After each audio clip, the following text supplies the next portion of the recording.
personally speaking, I feel like any guy that says that, while I can get it in the initial sense, the best way you can probably move on is to just be indifferent and not have to think about that person. Because you think about it, dude is out here busy thinking about how, I'm gonna make sure I'm successful so that she regrets leaving me. And while you're hoping that the royal penis is clean, Your Highness. Welcome to the Breakdown Podcast, where I talk about love, sex, and relationships from a guy's perspective, as well as a bunch of other guy shit. The man on the mic is a man who might find it hard to breathe if you've got that asthma. He is also a man who may have included skipping leg day to his cardio routine. It is none other than your tall, dark, and mildly handsome man, Sir Denver B. I am here to crush some beliefs because I guess sometimes that shit's fun. Like, the whole bit where you take someone's heightened idea of thought, which isn't based off of shit but just pure faith or whatever the hell it is that they seem to trust at the time, and just ripping it apart can sometimes feel like it's just heartless. But sometimes we have to do it because there's a shit ton of misinformation on the internet, and someone has to come here and just debunk some of these beliefs as absolute bull, because that's exactly what some of them are. Absolute bull. And I feel like there is no one else that is better suited to do this than I am. And considering that some of you may not agree to this, may like the episode, may not like the episode, or may want to suggest a potential episode of their own, then I would like to suggest that they reach out to me via the DMs on IG. It is at the Breakdown_podcast. On Facebook, it is at the Breakdown Podcast. On X, it is at BagakaTheD. And on Bluesky, it is at thebreaktimepod.bsky.social. The DMs are always open, and I would be more than happy to respond to you and to handle your DMs accordingly.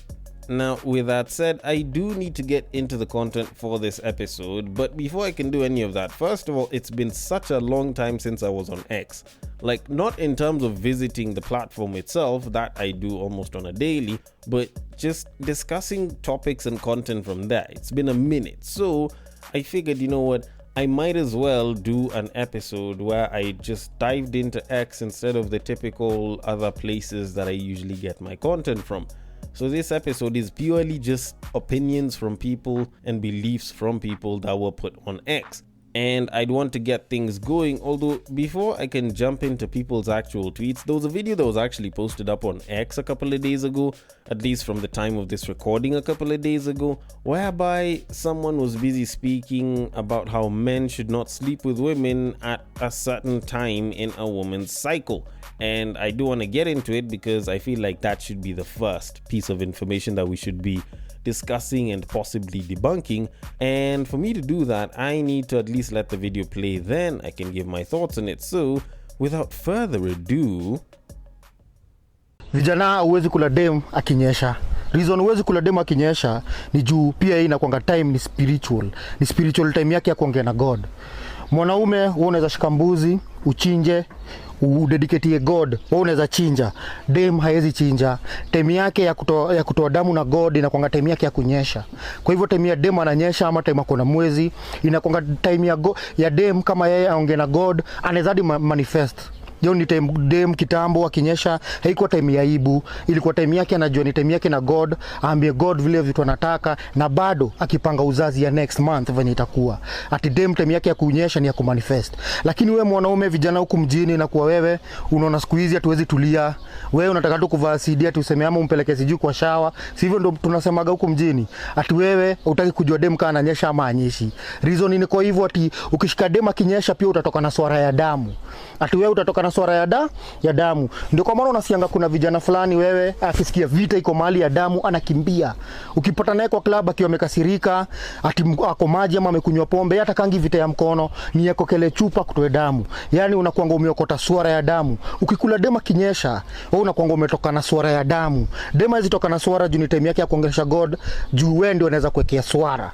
Juu wewe umeharibu God ameumba dem tema kinyesha ni yake na God. Wewe ukikuja uguze damu ile dem kinyesha unakonga umetoka na swara ya damu. Wewe lazima utake kusikia kumwaga msee damu, unataka fight yani, ama unasikia tu umepata accident umemwagika damu ama umetoa damu. Juu damu mbaya tunasemanga ila langi kwa mwili. Kwa hivyo vijana mjuage aje kufuata mila ni kitu ya maana sana, na mwacha mila ni mtumwa. Mila zetu zinasemanga ufai kukula dem akinyesha. Wakikuyu wenzangu, vijana wangu Wakikuyu, mtu follow pale YouTube Goshokia Roe Mukaro na mkangerada ati dem mwezi kiwa nje inaangaliango. When the moon is outside unaiangalia, usiguze. Ati udema kinyesha ni time yake ya kumanifest, na ukiguza unatoka na swara ya damu. Wewe lazima pia damu itatoka. So unaweza tulia dema kinyesha na ni dhayo. Okay, for the people that can't understand what the guy was saying or didn't understand what the guy was saying, he was actually saying that when it gets to the time of the month when a babe is in her period, or should I say is having her period, a man should not be sleeping with the babe. Like, so dude is basically trying to advise other dudes not to sleep with a woman while she's having a period and shit. And apparently it's because that's usually her time to get close with God, and you know, she can make her prayers during that time. She can even manifest. But if you go and you try sleeping with her, that's not a good thing, because you know, people talk about getting like curses that are like of blood, or like blood curses or some shit, and it's not good. Because you know, as a man, if you want to dedicate something to God, you can go slaughter a goat, but a woman can't do that. And then I'll just spare you the rest of it, because it's like a 2-minute long thing, and it's just it's, as the Europeans would probably like to call it, a nice huge pile of bull. And I say that not because I'm about to pull some shit out of my ass, but because I have logic and a little bit of knowledge of the Bible and Christianity to debunk whatever the fuck this guy was saying. Alright, so first of all, for anyone who's a Christian, if you're not a Christian, this is probably your time to get a little bit educated, but essentially you don't even need to pay that much attention.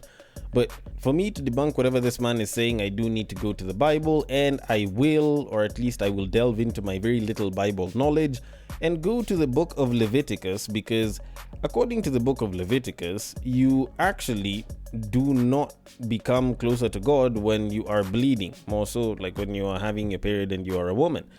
If anything, it's actually the exact opposite, because you are considered unclean.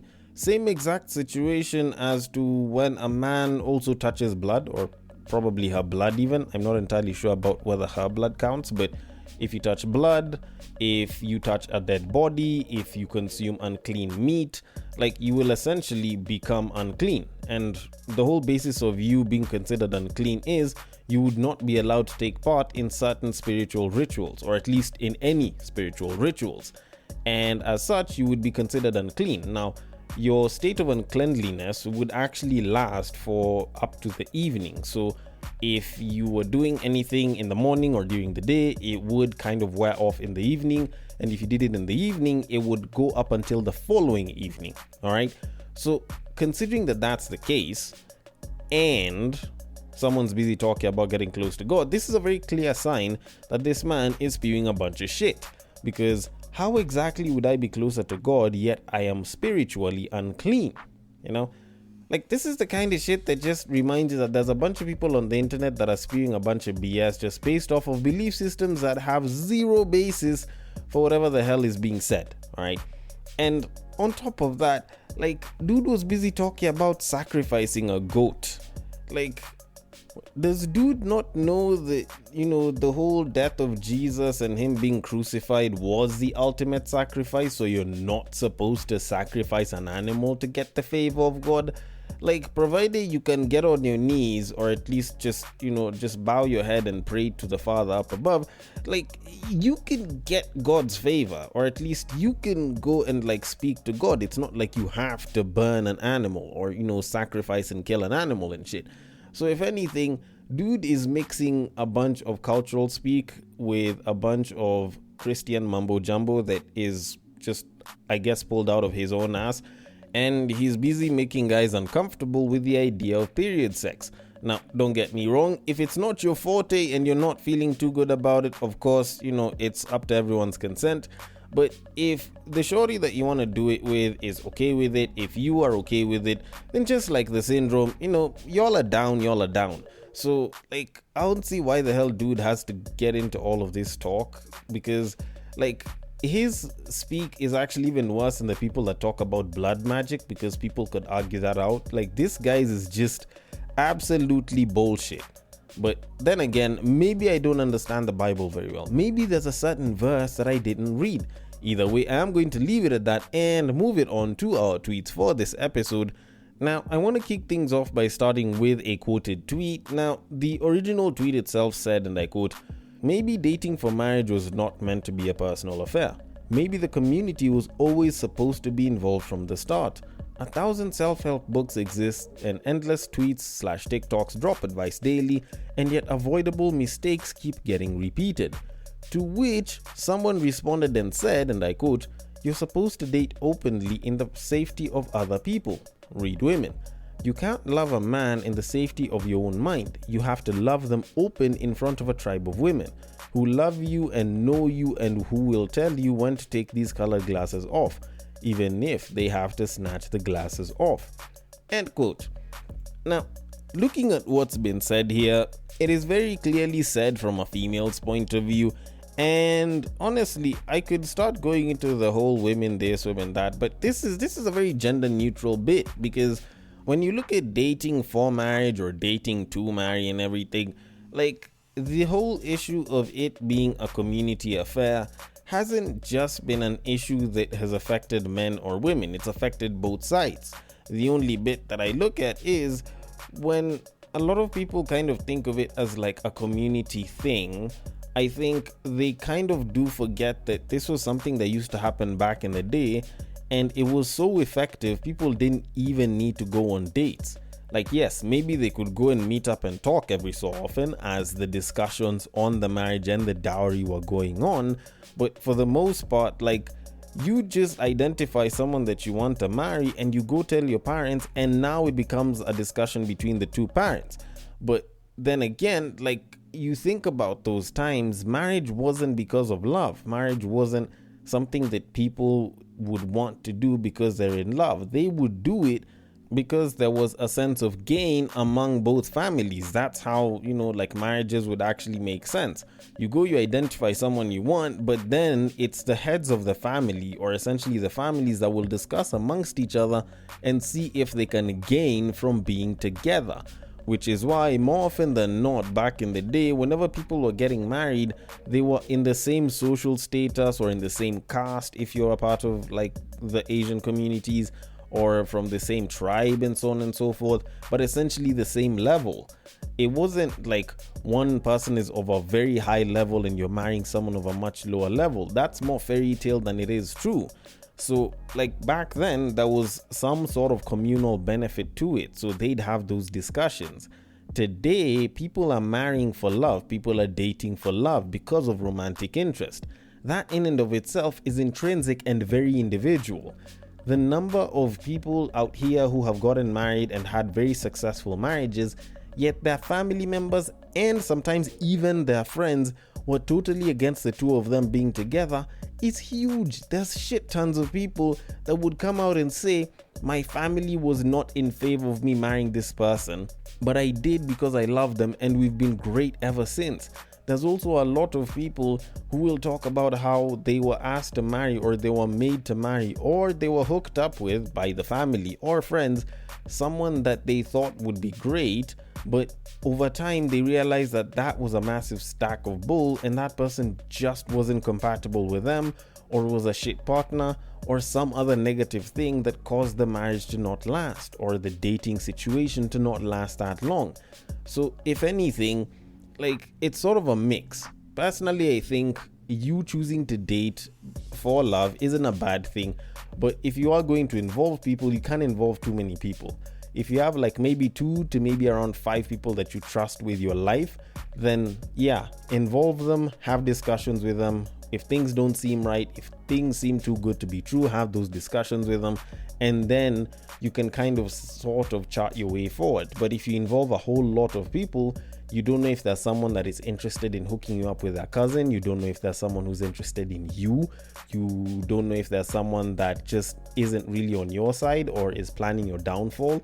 And this actually tends to affect women just as much as it affects men, but more often than not, it affects women, where you find that the people that you call your friends that you expect to give you solid advice are the same ones that are busy telling you, oh, he's not that good, oh, you need to get a richer guy, oh, you shouldn't be with such and such, oh, you deserve better.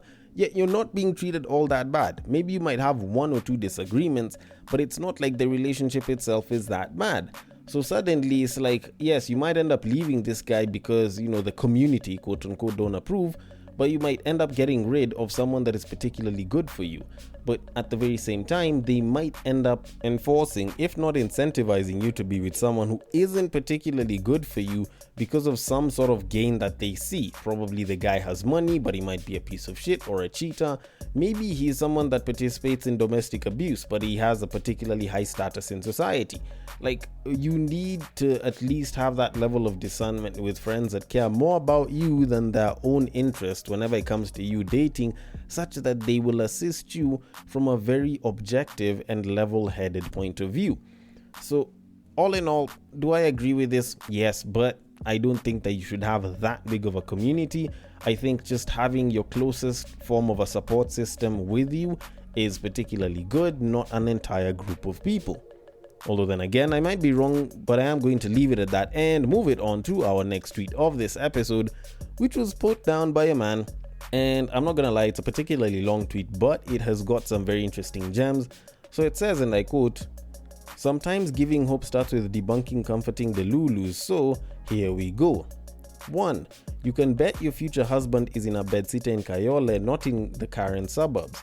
According to FKE, or the Federation of Kenyan Employers, Kenyans under 35 have an unemployment rate of 67%, and less than 3% of those employed earn over 100k.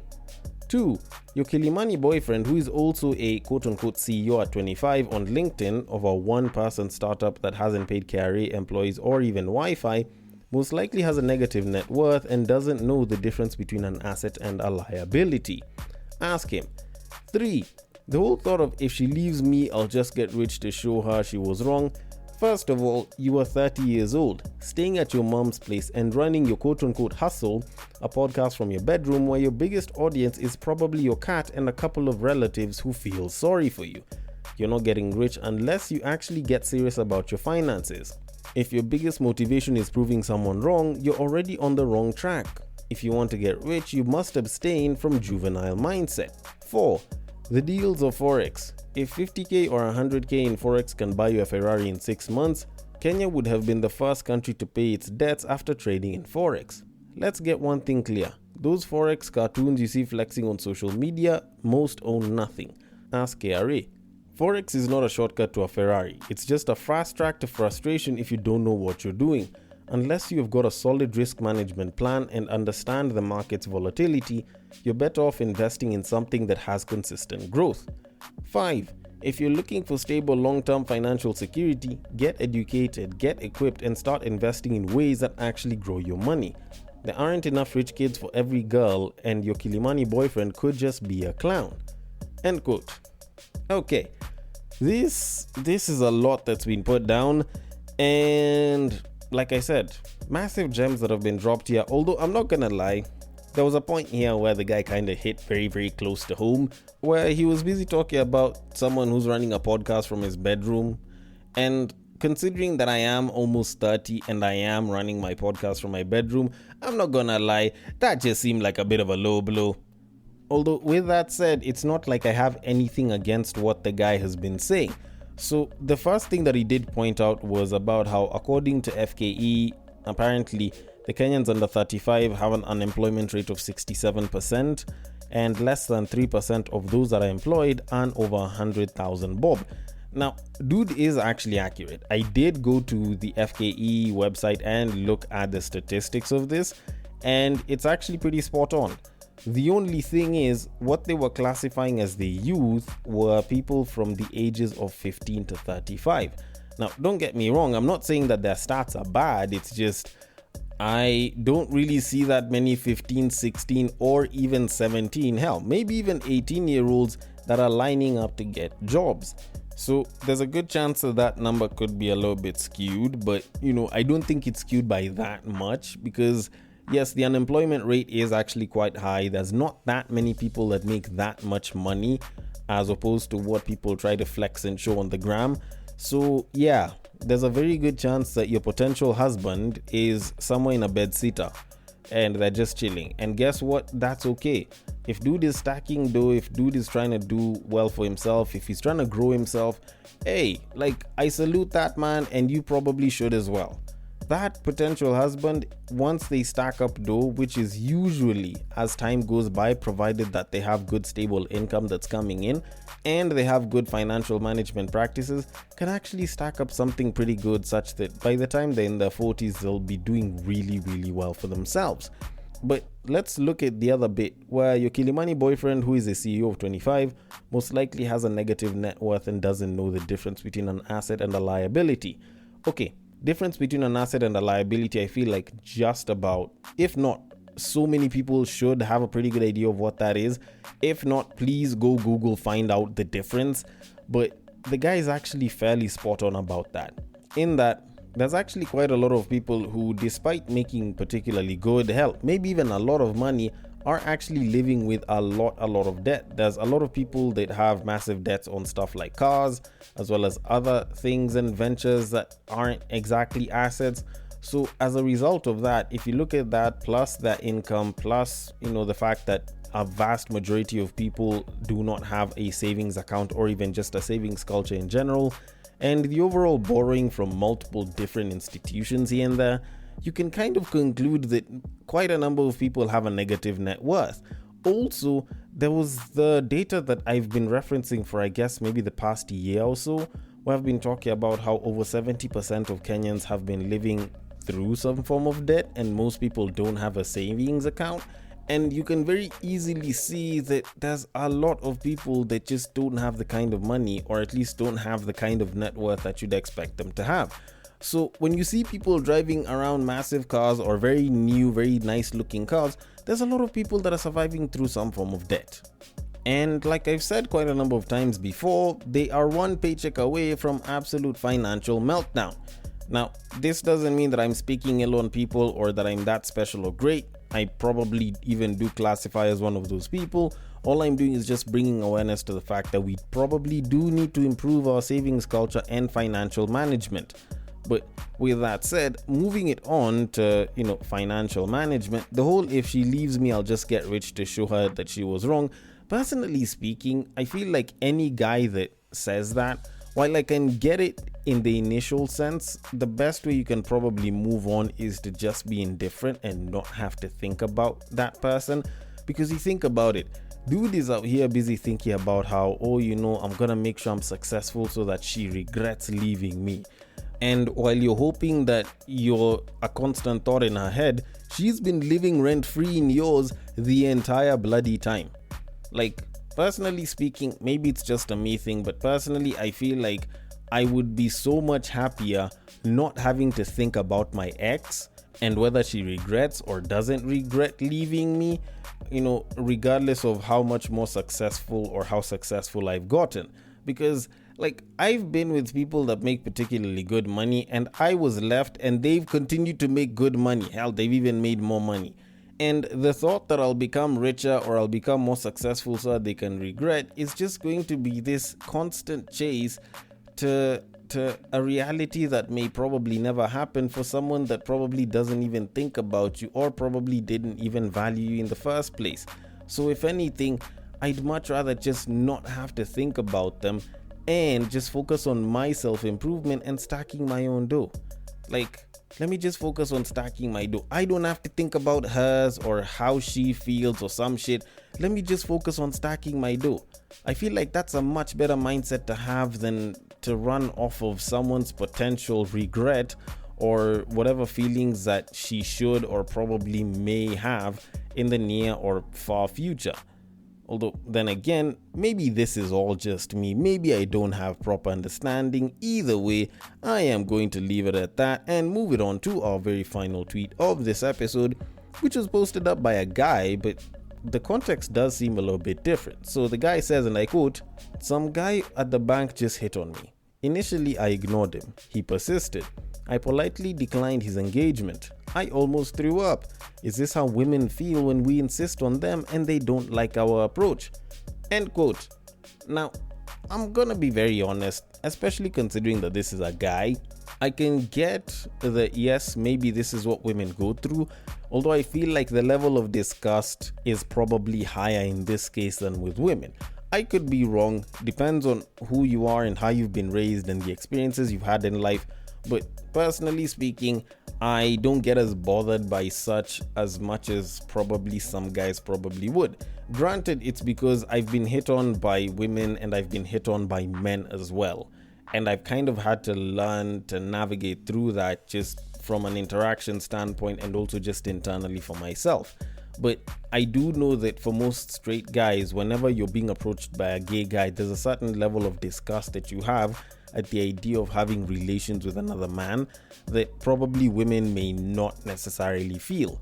But when it comes to something like that, personally, what I'd say is, considering that you yourself as a man do also want to hit on or probably like or probably even do hit on the opposite sex, you also just need to understand that, you know what, this is someone that's also trying to get some just the same way you would, and them hitting on you is simply them being in a position where they are trying to express interest in you. If you're not interested, you simply express that you are not interested. They may try, they may push, you might feel a little bit uncomfortable, but at the end of the day, it's people that are just trying to get lucky, and it is up to you to let it go and move the hell on. Otherwise, if you continue being disgusted, you'll end up just being a bitter person, yet people are trying to appreciate the good side of you. So if anything, it's kind of a bit positive, because technically it means that not only are you attractive to women, but you are attractive to men as well. Although, then again, maybe I might be wrong about this. Maybe my thought process on this is entirely warped or messed up. Either way, I want your thoughts on it. The DMs are open. On X, it is at BagakaTheD. On Facebook, it is at The Breaktime Podcast. And on IG, it is at The Breaktime_podcast. And on Bluesky, it is at thebreaktimepod.bsky.social. Thank you so much for listening all the way till the end, and I will catch you guys on the next break. But what I believe is that if you put a pastor and a prostitute in one room, one is likely to convert the other.